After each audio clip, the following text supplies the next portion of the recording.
DevLog number 4, baby! Mzansi Racing! Let's go.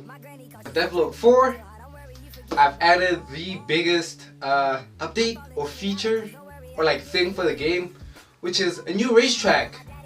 Yeah, it's pretty ugly. The textures, even the track itself is actually kind of horrible to drive on because I tried using not a lot of geometry, but it turns out, yeah, that does not make smooth roads.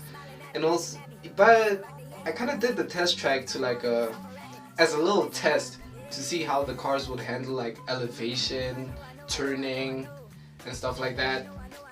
So even though the track is pretty horrible, damn near disgusting, I might say, it actually gave me a lot of valuable info. I'm also currently in the process of fixing that, and also making the track smoother, and also making the track, look like an actual track. Now the other thing I made, a Citi Golf. Yeah, another one of South Africa's most beloved cars. My dad actually owned one of these. That's why I painted it black, because I wanted to kind of pay homage to that. My friend suggested it to me actually. I kind of sent it as I shot him a message.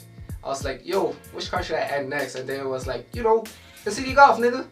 That was like, damn, nigga, that's a good suggestion. Yeah, you thinking, Lou? You thinking? His name is not Lou. It's Playoff P. It's Uncle P.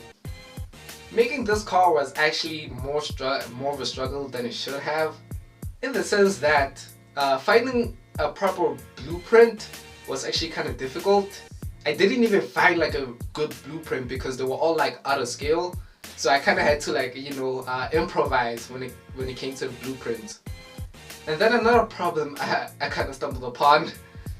It actually turned out I kind of knew that I wasn't gonna find a blueprint for a Citi Golf or the Golf Velocity, because I think that's more of like a South African car, so there won't be as many blueprints, or finding one will be extremely difficult. So I kind of just took a regular Golf from like 1980 something, from the 1900s. But then I realized, oh, a Citi Golf is actually 4-door. Wait, how does this car have 4 doors? Isn't it a 2-door? It is a 2-door. Like the regular Golf and like the GTI version are 2 doors, but this one is a 4-door. So I had to like work around that, but that was kind of simple to solve. And then it also has like extra headlights. Once again, also kind of easy to solve. But I actually made it. And it looks good. It looks good. Oh, I'm so proud. I can't even stop looking at it. So that's it for DevLog 4. Hope you like, subscribe, and all that good stuff. Drink your milk. I'm black. Don't be whack.